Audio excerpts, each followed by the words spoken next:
We basically live part-time at Regal. We really do. Regal is our home. We've started going to Regal almost like it's Walmart, where we're like a little too comfortable in what we're wearing. I think we're like a step away from not wearing bras. It's getting there.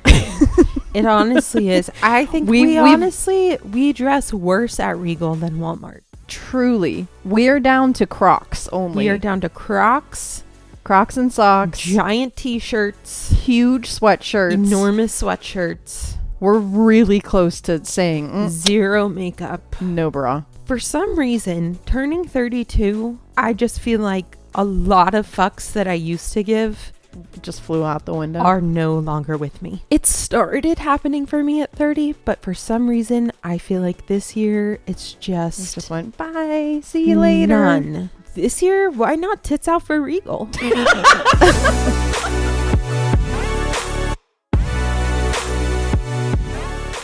Hello, everybody. I feel like I'm giving a presentation in like it's a 8th TED grade. Talk. Hello, everybody. My book report. Where are your index cards? Is on Missing. This movie was directed by Nicholas Johnson, and we're. You need your index cards. I do. With the numbers on them. What was your favorite color index card? Mine was blue. Mine probably was green. Yeah, honestly. Oh, purple though. I forgot about the purple. Ooh, like the light purple. Yeah, that was it. That was a good one. Hello, everybody. This is the Ride Home Podcast. My name is Abby. Hey guys, it's Caitlin. Sorry, we're a little bit. We're not sure what we're giving today. Right, I don't know what it is. It's giving. It's almost the weekend. Yes, that's what it's giving. I can't wait for this weekend. Oh my Lord. We did just get out of the theater though, and we saw a movie that we were both excited to see because we liked the first. I guess this isn't really a sequel. It's more like an anthology series. Sure. Okay. But this is Missing and is by the same creators of Searching, which was a movie that came out a couple of years ago, I believe in 2018. Searching and Missing are both crime thrillers told entirely through screens. Yes. Which is awesome. It's amazing. Such a cool concept. It's such a cool concept. And when I saw that there was a new version of that coming out, I really wanted to go see it. And this one stars Storm Reid, who is Rue's little sister in Euphoria. If anybody watches Euphoria. We love her. Nia Long, who plays her mother, and Ken Leung, who I know from Lost. I don't know if you've ever seen him and stuff before. No.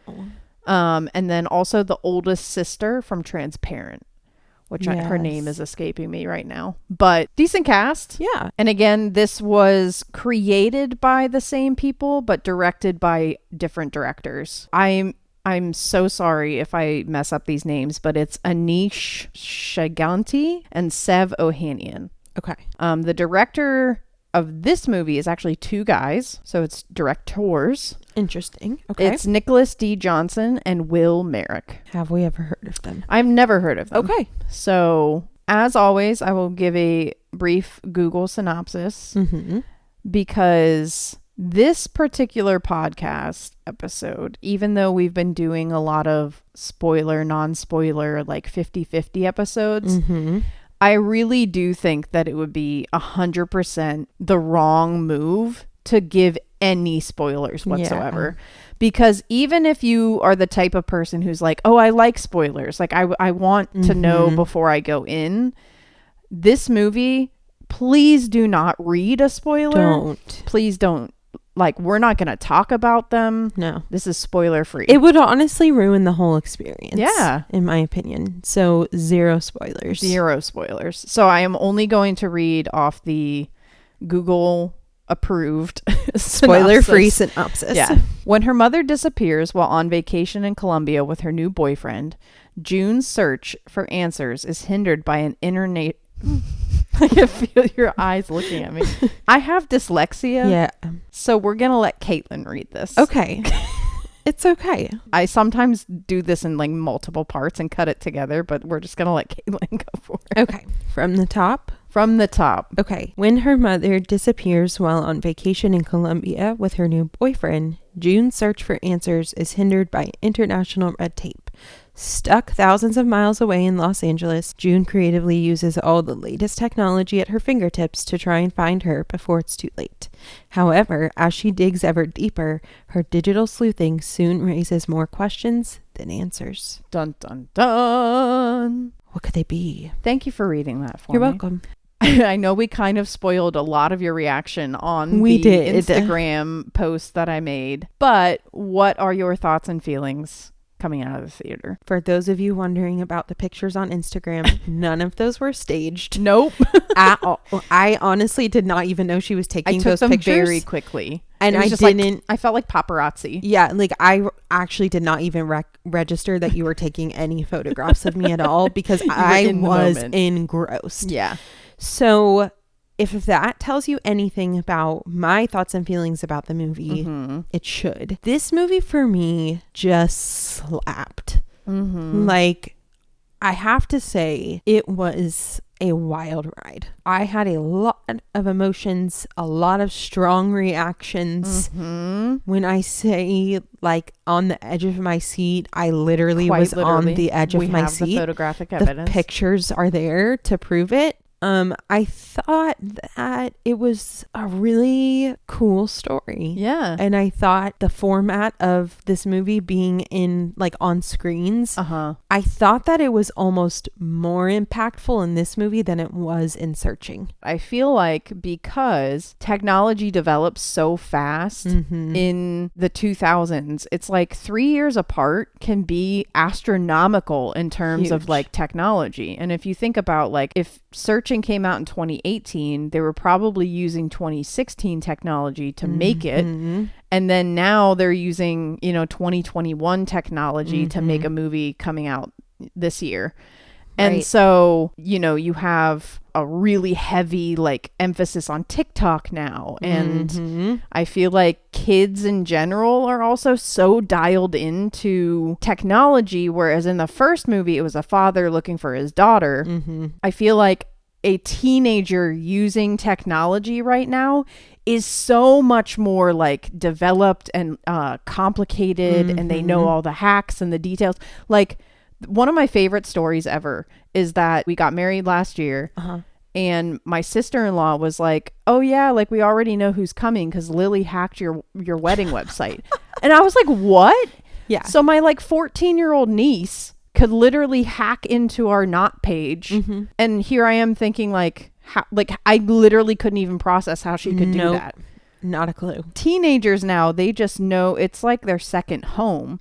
And I felt like this whole story being played out through screens felt almost more natural because it was like a Gen Z teenager. Yes. I 100% agree. And I definitely agree with you about the technology being more updated, because another thing that I thought was really cool that they used was like the Ring camera. Yeah. Yeah. Because that's obviously much more topical now, and everyone, uses those and has those. And so I thought that was a nice little touch. So obviously, yes, it was more updated as far as technology and culture. Yeah. And I also think maybe just making a second one, it gave them kind of an opportunity to kind of like fine tune a little bit. So like Searching was kind of the rough draft. And Missing was like the final paper that you turned in.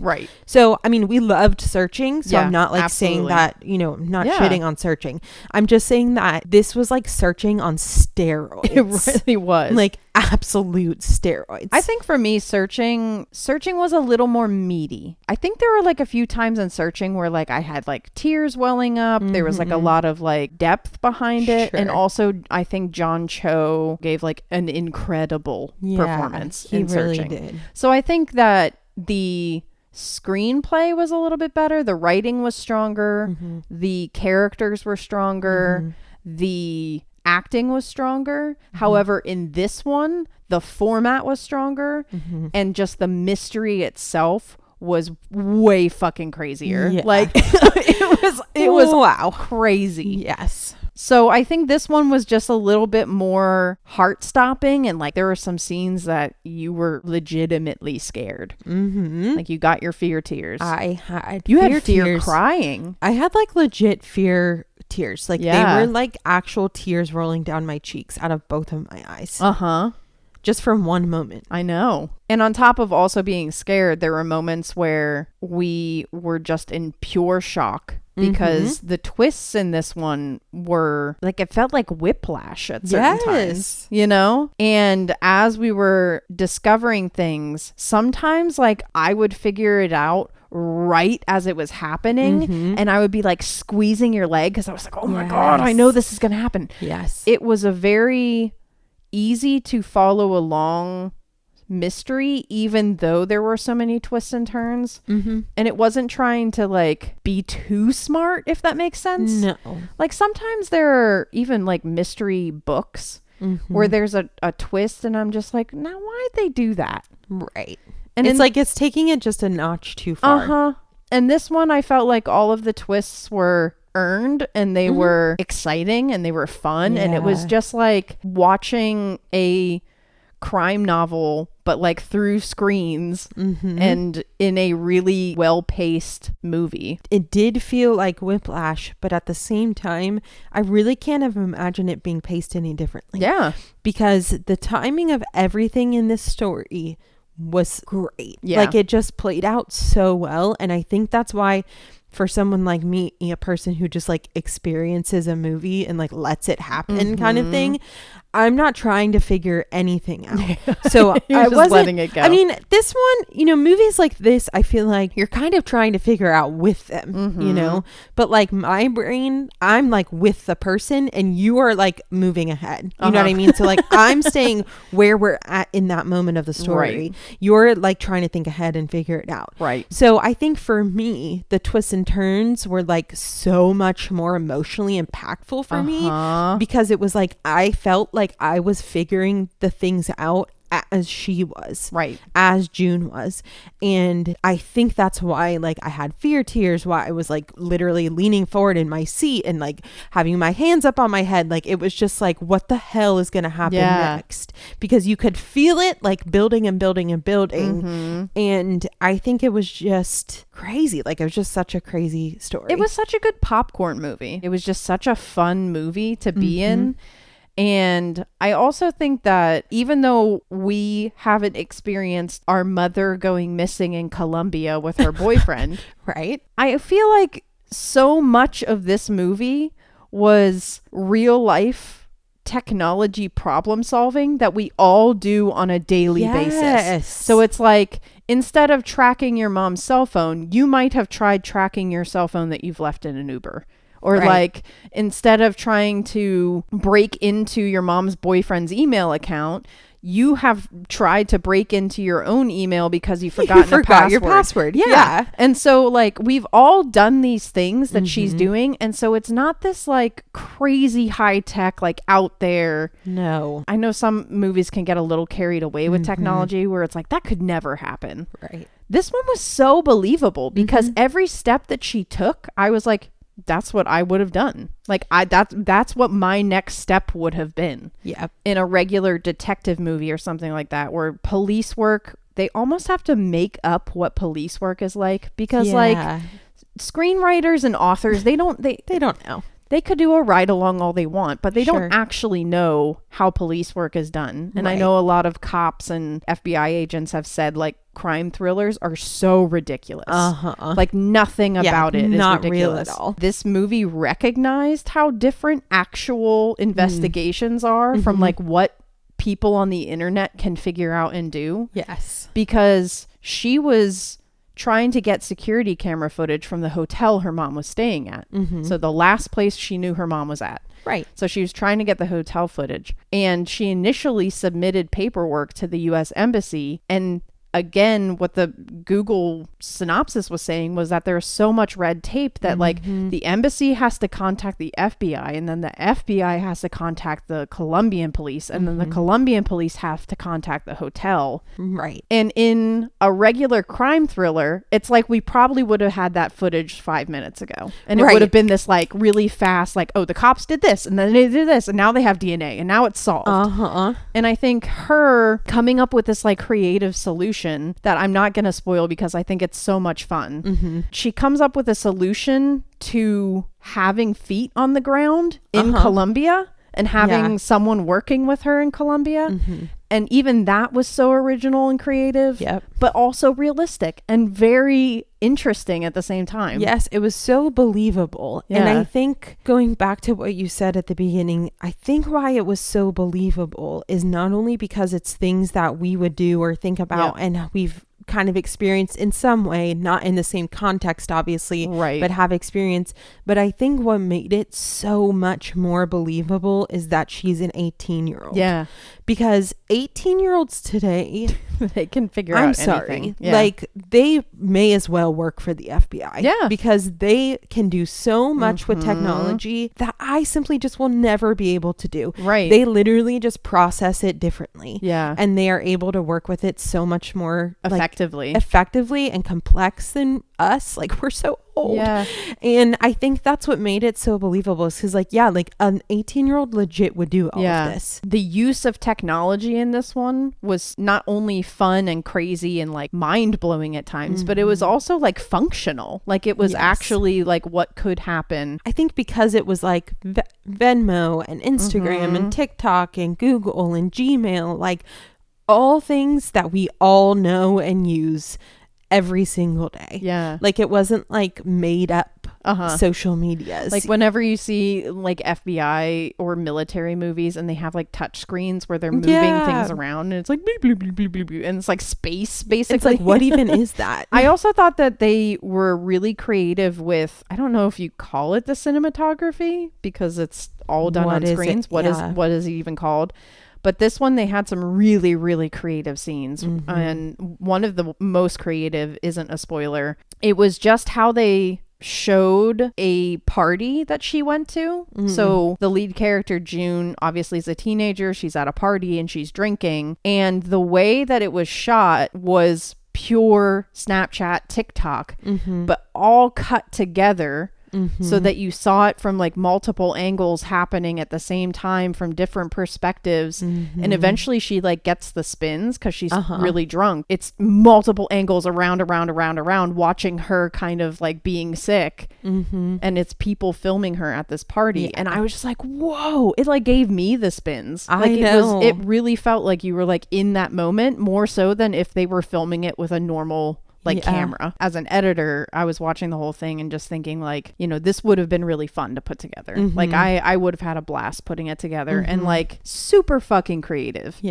And so it wasn't reinventing the wheel because of course like Searching did it first, but I think anybody who likes just like crime thrillers in general would like this movie. But obviously like that piece of technology and that real time feeling, the stakes feel higher and like the pressure cooker is like turned way up on high, whereas in a traditional crime like detective or a mystery or whatever, it's like up and then down and up and then down and up and then down. This one just like it literally was just climbing the entire time because it was basically real time. I also thought that it was, again, Searching did this, and so it's just the creators of both Searching and Missing do a really good job of utilizing like old voicemails, old texts, old emails, old family videos to give you the backstory to characters because you're watching all of this play in real time. So obviously it's hard to fill in the blanks of what are we missing. Right. To fill in the blanks and to get to know these characters and to understand their motivations and to get a read on them and all of that. And I think it was just masterful in the way that it would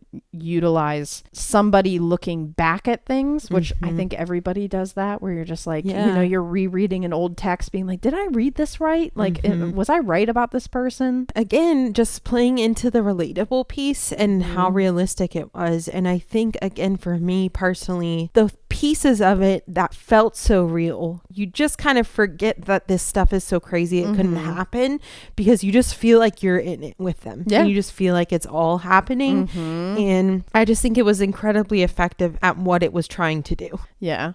I also, one last piece that I want to say about the technology that I thought was really interesting, especially because with everything that's been going on with the Idaho murders of the 4 students in Idaho University who were killed by Bryan Kohberger, who interestingly enough was he went to our college. He did in fact go to our college. We did not go to school with him. No, we do not know him.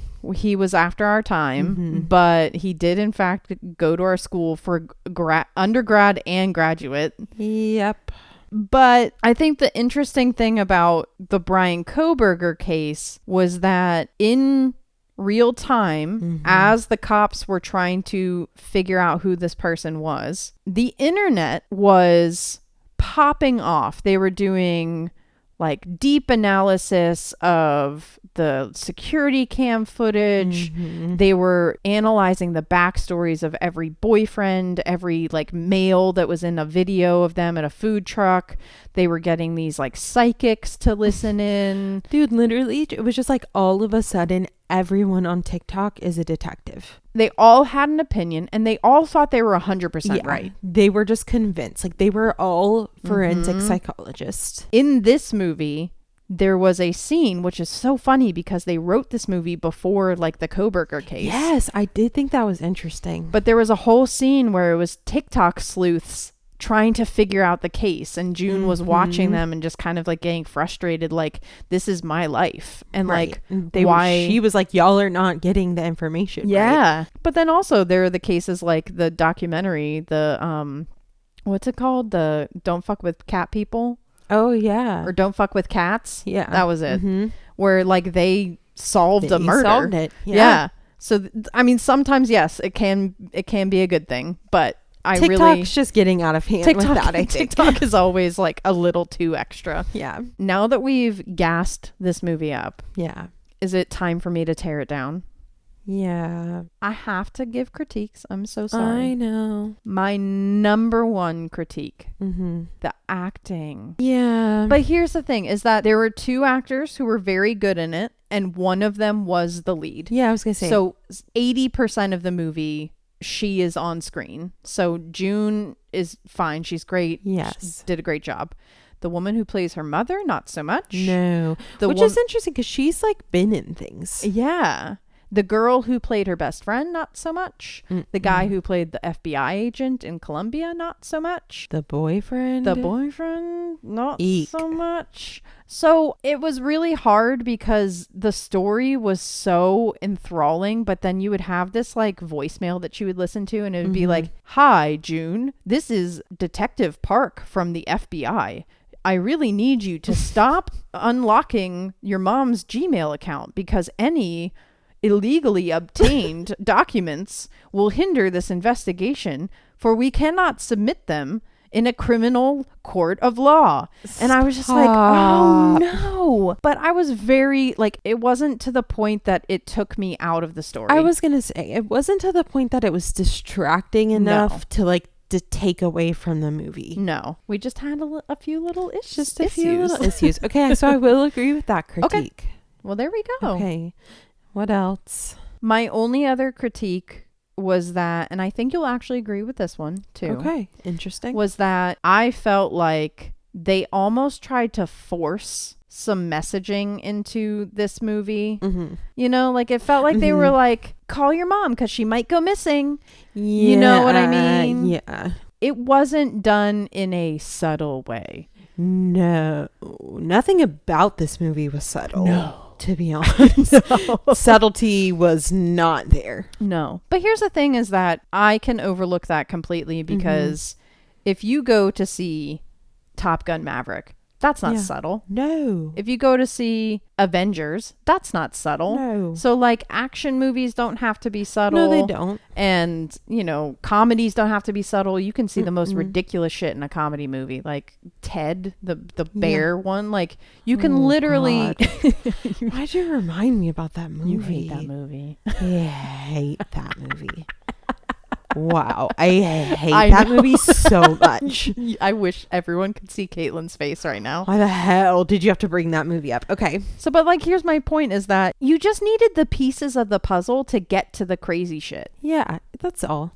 And so I really don't think that it's like a make or break situation. No, I don't either. I really enjoyed this movie. I did too.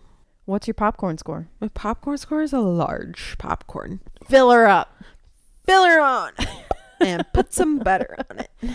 I think for me, if Searching is a large, this one is a medium for me. Okay. Just because of those two issues that I said.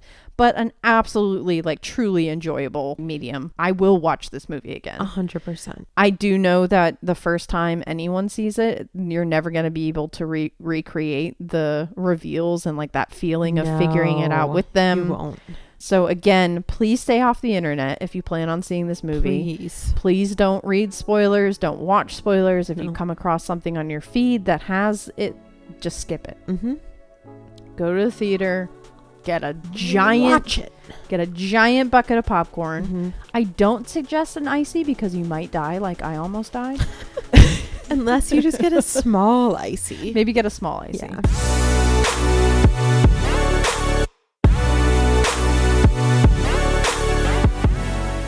Well, everybody, that does it for us. We are going to take a much needed break next week. Yes. We've been cruising through We've been episodes. Hustling. And we have some exciting stuff coming up. Obviously, it's Oscar season. Woo! So we have 3 movies, I think, left to watch on the Best Picture list. We will be seeing Avatar this weekend. Sigh. But I think we'll maybe post a quick video review or a written review of that because Sure. I know some people have been asking if we've seen Avatar or plan to. We haven't. We haven't, but we will. We're going. We are. In the meantime, we hope that you guys have a really wonderful next 2 weeks. We'll see you 2 Fridays from now. We'll catch you then. Thanks for joining us on the ride home.